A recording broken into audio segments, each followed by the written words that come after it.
நாம் நிறைய கூட்டங்களை பார்த்திருப்போம், நிறைய கூட்டங்களை கேட்டிருப்போம். ஒருவர் வருவார், இப்படி இருக்கும் அப்படி இருக்கும். ஆனால் இந்த கூட்டத்தின் சிறப்பு என்னவென்றால், 3 பேரும், இந்த 3 சிறப்பு விருந்தினர்களும் திராவிடத்தையும் திராவிடத்தின் மண்ணையும் பகுத்தறிவையும் ஒரு சேர பேசுகிற மேடை இந்த மேடையாக இருக்கும். நண்பர்களே, எனக்கு இடப்பட்டிருக்கிற பணி ஒரு 5 மணித்துளிகள் உங்கள் முன்னால் பேச வேண்டும் என்பதுதான்.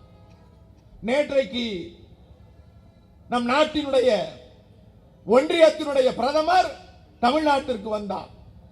தமிழ்நாட்டில் வந்து மதுரையிலே சொற்பொழிவாற்றினார். எல்லா நாளும் இந்தியிலே புலம்புகிற நரேந்திர மோடி அவர்கள் நேற்றைக்கு ஆங்கிலத்திலே பேசினார். எல்லோரும் கேட்டார்கள், ஏன் ஆங்கிலத்தில் பேசினால் உங்களுக்கு பொறுக்காதா என்று கேட்டார்கள். இத்தனை நாள் தேர்தலுக்கு முன்பாக இந்தியில் பேசிய நரேந்திர மோடி தமிழ்நாட்டில் இந்தியில் பேசினால் ஓட்டு விழாது, ஆங்கிலத்தில் பேச வேண்டும் என்ற கட்டாயத்தில் மோடி ஆங்கிலத்திற்கு மாறினார். பார், அதுதான் தமிழ்நாடு. நீங்கள் எங்களை ஆள வேண்டும் என்று எத்தனிக்கலாம், ஆட்சி அதிகாரம் உங்கள் கையில் இருக்கலாம், ஆனால் மக்கள் திராவிட மாடல் நாயகன் முத்துவேல் கருணாநிதி ஸ்டாலின் பக்கம்.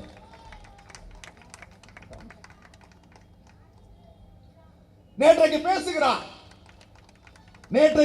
பேசுகிறார். நாங்கள் இந்த நாட்டில் விடுதலையை இன்ற மதுரையிலிருந்து தொடங்குகிறோம். எந்த நாட்டின் விடுதலையை? தமிழ்நாடு அடிமைப்பட்டு கிடக்கிறதா, தமிழ்நாடு அடிமைப்பட்டு கிடக்கிறதா, இலவசங்களால் மயக்கி வைத்திருக்கிறோமா? உங்களுக்கெல்லாம் 5000 ரூபாய் வந்ததா? சத்தமா கை தூக்கி பதில் சொல்லுங்க. சத்தமா வந்ததா? 5000 ரூபாய் கொடுத்து விட்டார்கள். 5000 ரூபாய் கொடுத்து விட்டார்கள். ஏன் கொடுத்தோம்? முதலமைச்சர் சொன்னார், 1000 ரூபாயை நிப்பாட்டுறதுக்கு உச்ச நீதிமன்றத்தில் பாஜகவை சார்ந்த உபோபாத்யா என்கிற வழக்கறிஞர் கேஸ் போடுறார். எப்படின்னா 1000 ரூபான்னு சொல்லாம தமிழ்நாட்டில் இலவசங்கள் வருகிறது, இலவச திட்டங்களை கொடுக்கிறார்கள், தேர்தல் வருகிறது, தடுத்து நிறுத்துங்கள் என்று வழக்கு தொடர்கிறார். அந்த வழக்கு 8ஆம் தேதி வருது. அந்த வழக்கு 8ஆம் தேதி வருது. ஒருவேளை நீதிபதி அந்த வழக்கை விசாரிச்சு அந்த வழக்குல ஒரே ஒரு இன்டரிம் ஸ்டே கொடுத்திருந்தா, நீங்கள் பெறுகிற 1000 ரூபாய், நம் பிள்ளைகள் சாப்பிடுகிற காலை உணவு, நீங்கள் பயணிக்கிற விடியல் பேருந்து பயணம் நிப்பாட்டப்பட்டிருக்கும். ஆனா மோடி சொல்றார், இது இலவச கலாச்சாரம், இதை ஒழிக்க வேண்டும் என்று.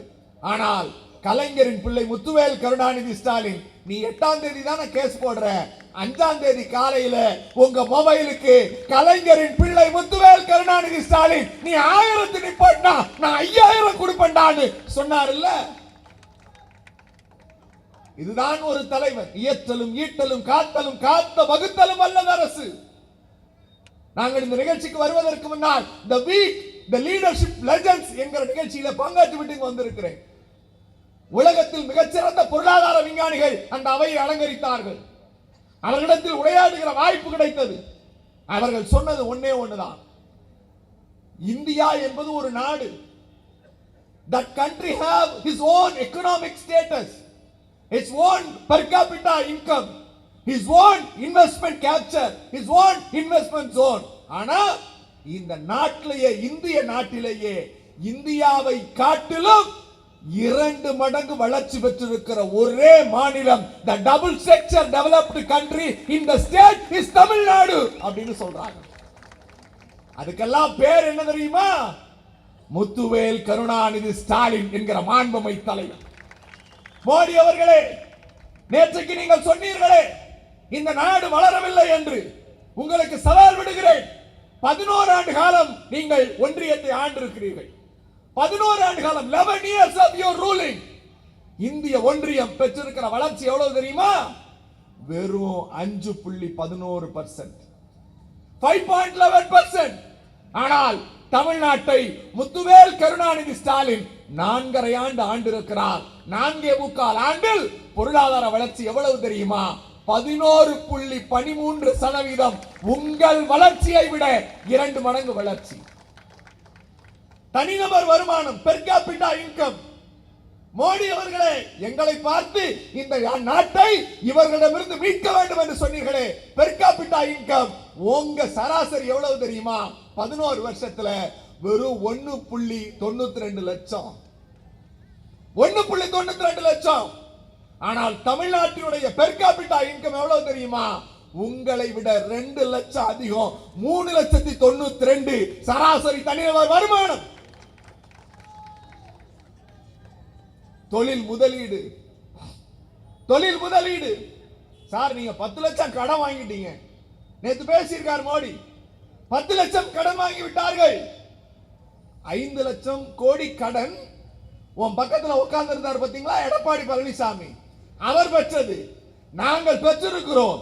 ஆனால் நாங்கள் ஜிடிபியினுடைய அளவு, ஜிடிஎஸ்டிபியினுடைய அளவிலிருந்து 24% தான் கடன் பெற்றிருக்கிறோமே தவிர, அந்த கடனும் நாட்டின் வளர்ச்சி, மக்களின் வளர்ச்சி, நலத்திட்டங்களுக்கு பயன்பட்டிருக்கிறது தவிர எந்த ஒரு தனிநபருடைய காழ்ப்புணர்ச்சிக்கும் பயன்படவில்லை. அந்த மோடி கேட்கிறார், நீங்கள் நிறைய கடன் வாங்கி இருக்கிறீர்கள் என்று. அவர் எவ்வளவு கடன் வாங்கியிருக்கார் தெரியுமா? சுதந்திர இந்தியாவில் சுதந்திரம் கிடைச்சதிலிருந்து கடைசியா மன்மோகன் சிங் ஆட்சி வரைக்கும் வந்தது வெறும் 50 லட்சம் கோடி. இப்ப எவ்வளவு தெரியுமா? 190 லட்சம் கோடி கடன் வாங்கியிருக்காரு இந்த 11 வருஷத்துல. 190 கோடி. இந்த 190 லட்சம் கோடியில 50 லட்சத்தை கழிச்சா 140 லட்சம் கோடி மோடி நீ கடன் வாங்கினியே, என்ன நலத்திட்டம் பண்ணீங்க அப்படின்னு கேட்டா, ராமர் கோயில் கட்டியிருக்கோம்.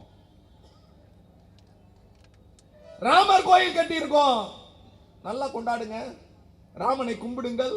எங்க அக்கா அடுத்து பதில் சொல்லுவாங்க ராமனுக்கு. நான் பேசக்கூடாது, தேர்தல் நேரம்.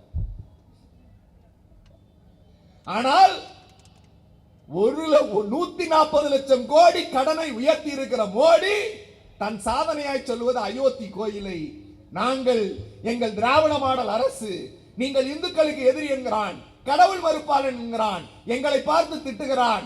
இங்கே உட்கார்ந்து இருக்கிற 95% பேர் இந்துக்கள் தான். அவரிடத்தில் போய் கேள், இந்திய சுதந்திர வரலாற்றிலேயே 4 ஆண்டுகளில் ஒரு மாநிலத்தில் 5000 கோயில்களுக்கு குடமுழுக்கு நடத்தியது எங்கள் அமைச்சர் மாண்புமிகு பி.கே. சேகர் பாபு அவர்கள். அதை விட முக்கியம் என்ன தெரியுமா? 5000 கோயில்களுக்கு குடமுழுக்கு அல்ல, குடமுழுக்கெல்லாம் தாண்டி ஒரு 9000 கோடி சொத்தை திருடி வச்சிருந்தாங்க பாரு. அந்த 9000 கோடி சொத்தை தமிழ்நாடு அரசுக்கு மீட்டு கொடுத்தது எங்கள் மாண்புமிகு அமைச்சர் பி.கே. சேகர் பாபு அவர்கள். இந்த ஏன் சொல்றேன்னா, ஒரு கோயிலை கட்டிட்டு நாடு முழுவதும் பிரச்சனையை செய்வது அவர்கள். நேற்றைக்கு சுகிசிவா அற்புதமா சொன்னார். திமுக காரங்கள்ட்ட உள்ள ரொம்ப பிடிச்ச விஷயம், அவங்க பிள்ளையாருக்கு தேங்காயும் உடைக்க மாட்டாங்க, பிள்ளையாரையும் உடைக்க மாட்டாங்க. இப்ப ஸ்டாலின் காலத்துல பிள்ளையாரையும் உடைக்க மாட்டாங்க, பிள்ளையாருக்கு தேங்காயும் உடைக்க மாட்டாங்க, பிள்ளையாரை கொண்டு அடுத்தவங்க மண்டையும் உடைக்க மாட்டாங்க. அதுதான் திமுக அப்படின்னு பேசுறார். ஏன் பேசினார்கள்? இந்த மண்ணில் சகோதரத்துவம் மலர்கிறது, இந்த மண்ணில் கலாச்சாரம் பண்பட்டு இருக்கிறது. இன்னைக்கு மகாராஷ்டிராவிலே 5% இஸ்லாமியர்களுக்கான இடஒதுக்கீட்டை தடுத்து நிறுத்தி இருக்கிறது இந்த மோசடி பாஜக. பக்கத்தில் இருக்க பழனிசாமிக்கு ஒரு வார்த்தை உண்டா கேட்கறதுக்கு? கேட்க முடியுமா? கர்நாடகாவில் கடந்த நாடாளுமன்ற தேர்தலில் 4% இடஒதுக்கீட்டை நிறுத்துவேன்னு சொன்னப்ப முதல்ல குரல் கொடுத்தது யார் தெரியுமா? கலைஞரின் பிள்ளை முத்துவேல் கருணாநிதி ஸ்டாலின் தான். அபுல் கலாம் ஆசாத் உயர்கல்வி நிதியை மத்திய அரசு நிறுத்தின போது, நீ நிறுத்துறியோ இல்லையா அதெல்லாம் எனக்கு கவலை இல்ல, நீ நிறுத்தி ஆர்டர் போட்ட அடுத்த நிமிஷம் தமிழ்நாட்டில் இருக்கிற இஸ்லாமியர்களுக்கு அதே பேர்ல உயர்கல்வி தொகையை இந்த தமிழ்நாடு, இந்த திராவிட மாடல் அரசு முத்துவேல் கருணாநிதி ஸ்டாலின் கொடுப்பேன்னு சொன்னார், கொடுக்கிறார். சார், நம்ம வீட்டு பிள்ளைகள் ஸ்கூலுக்கு போறோமா, காலை உணவு சாப்பிடுறோமா? ஒரு தாயினுடைய முதல் வேலை என்ன? பசியாற்றுவது. ஒரு தாயினுடைய முதல் வேலை பசியாற்றுவது. இன்னைக்கு அரசு பள்ளி, தனியார் பள்ளிக்கு போகிற, அரசு உதவி பெறும் பள்ளிக்கு போகிற குழந்தைகளுக்கு நீங்க சாப்பாடு கொடுக்குறீங்களா? புள்ள ஸ்கூலுக்கு போகுது, அங்க சாப்பிடுது, அம்மா உன் சாப்பாடை விட ஸ்கூல் சாப்பாடு சூடா இருக்கு, சாம்பார் சுவையா இருக்குன்னு சொல்றாங்க. அந்த பிள்ளைகள் எங்களுக்கு வாக்களிக்க போவதில்லை. அந்த பிள்ளைகள் வாக்களிக்க போவதில்லை. அந்த பிள்ளைகளுக்கு தேர்தல் என்றாலே என்னவென்று தெரியாது. ஆனால் அந்த பிள்ளைகளின் பசியாற்றுவதன் மூலம் அந்த பிள்ளைகளுடைய மூளை வளர்ச்சி அதிகம் பெறுகிறது, பலம் பெறுகிறது, கற்றல் திறன் அதிகரிக்கிறது. இன்றைக்கு நாம் கொடுக்கிற திட்டம் it is a capital investment for future generation என்று இன்றைக்கு வளர்கிற குழந்தை ஆரோக்கியமாய் வளர்ந்தால் அவன் எதிர்காலம் நிலைத்து நிற்கும் என்று காலை உணவு திட்டத்தை கொடுத்து கொண்டிருக்கிறார் நம்முடைய முதலமைச்சர். நான் இவற்றையெல்லாம் மறந்து விடுகிறேன். ஒரே ஒரு செய்தி சொல்லி முடித்து விடுகிறேன். அக்கா வந்து விட்டார். 2 வாரங்களுக்கு முன்னால் ஜவஹர்லால் நேரு ஸ்டேடியத்தில் ஒரு நிகழ்ச்சி நடைபெற்றது. சாம்பியன்ஸ் ஆஃப் தமிழ்நாடு என்று ஒரு நாடு. ஏன் நாங்கள் திராவிட மாடலை கொண்டாடுகிறோம்? ஏன் உயிர் முழக்கம் உயிரே போனாலும் இந்த கருப்பு சிவப்பை உதயசூரியனையும் தாங்கி பிடிக்க வேண்டும் என்று ஏன் எத்தனிக்கிறோம் என்றால், அந்த கூட்டத்தில் சாம்பியன் ஆஃப் தமிழ்நாடு என்கிற கூட்டத்தில் ஒரு பெண் பேசினாள். அந்த பெண்ணின் பெயர் ஸ்னேகா. அவள் சொன்ன வார்த்தைகளிலேயே சொல்லுகிறேன். நாங்கள் ஈரோடு மாவட்டம் கொடுமலையப்பாளையம் என்கிற ஒரு மலை கிராமம். நம்ம எல்லாரும் பஸ் ஸ்டாண்ட்ல சர்க்கஸ் காட்டுறவங்களை பார்த்துருக்கோம் தெரியுமா? கம்பி வளையத்துக்குள்ளார போவாங்க, வளையத்துக்குள்ளார வெளியில வருவாங்க. 2 பக்கமும் மூங்கில கட்டி நடுவுல ஒரு கைத்தை கட்டி அந்த கைத்து மேல நடப்பாங்க. அந்த கைத்து மேல டான்ஸ் ஆடுவாங்க. ஆடுவாங்களா? அந்த மாதிரி அந்த சமூகத்தில் பிறந்த பெண் ஸ்னேகா. அவங்களுக்கு உடல் இயல்பாவே வளையும். கம்பிக்குள்ளார போவாங்க, வளைவாங்க, கைத்து மேல நடப்பாங்க. ஒரு தாழ்த்தப்பட்ட பழங்குடியின சமூகத்தை சார்ந்த பெண் ஸ்னேகா. அந்த பெண் மேடையில வந்து கோட்டு மாட்டிக்கிட்டு சொல்றான், நான் பேருந்து நிலையங்களில் கம்பி மீது நடந்து இந்த கையை நீட்டி பிச்சை எடுத்திருக்கிறேன் நான் வாழ்வதற்கு. சின்ன குழந்தைங்க. 4 வருஷத்துக்கு முன்னாடி நான் பிச்சை எடுத்திருக்கேன். ஆனால் ஒரு அதிகாரி இந்த திறமையை பார்த்து ஏன் உலக அளவில் ஜிம்னாஸ்டிக் நீங்க ட்ரை பண்ணலாம்னு சொன்னப்ப எங்களுக்கு சோத்துக்கே வழி இல்லை, நாங்க எப்படி ஜிம்னாஸ்டிக் போவோம்னு கேட்டப்ப ஸ்னேகாவின் கோரிக்கை மனுவாக பெறப்பட்டது. துணை முதலமைச்சரிடத்தில் வந்தது. துணை முதலமைச்சர் முதல்வருக்கு அதை தாக்கல் செய்தார். முதல்வர் பார்த்தார், இந்த பிள்ளைகள் தான் திராவிட மாடலின் அடையாளம், கொண்டு வான்னு ஈரோட்டில் உலக அளவிற்கான ஒலிம்பிக் ஜிம்னாஸ்டியம் ஸ்டேடியத்தை கட்டி கொடுத்து 3 வருஷம் பிராக்டிஸ் பண்ணா. இந்த வருஷம் ஸ்னேகா ஒலிம்பிக்ஸ்ல, சின்ன பிள்ளைகளுக்கான ஒலிம்பிக்ஸ்ல போய் ஜிம்னாஸ்டிக்ல மெடல் வாங்கிட்டு வந்திருக்காங்க. பிச்சை எடுத்துக்கொண்டு ஒடுக்கப்பட்ட சமூகத்தில் இருக்கிற பெண்ணை சாதியின் பால் ஒடுக்கப்பட்டிருந்த அயோக்கியத்தனத்தில் ஸ்னேகாவிலிருந்து விடுவித்து அவள் விலங்கை ஒடித்து, நீ வா உலகத்தில் பறப்பதற்கு உனக்கு திராவிட மாடல் இருக்கிறது, நான் இருக்கிறேன் தந்தையாக என்று சொன்ன முத்துவேல் கருணாநிதி ஸ்டாலின் தான் இந்த நாட்டின் நிரந்தர முதல்வர்.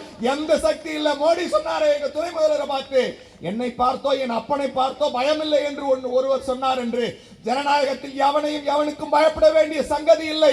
உங்களுக்கு சொல்லுகிறேன் மோடி அவர்களே, தமிழ்நாட்டிற்கு நீங்கள் கால் எடுத்து வைக்க வேண்டும் என்றால் தந்தை பெரியார், பேரறிஞர் அண்ணா, முத்துவேல் கருணாநிதி ஸ்டாலின் என்கிற பிம்பத்தை பார்த்து நீங்கள் அச்சப்பட வேண்டும். ஏனென்றால் இது ஜனநாயக சக்தி, திராவிட மாடல் சக்தி.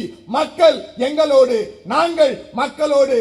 வெல்லட்டும், வெல்லட்டும், சத்தமா வெல்லட்டும், வெல்லட்டும், ஸ்டாலின் தொடரட்டும், வெல்லட்டும் தமிழ்நாடு.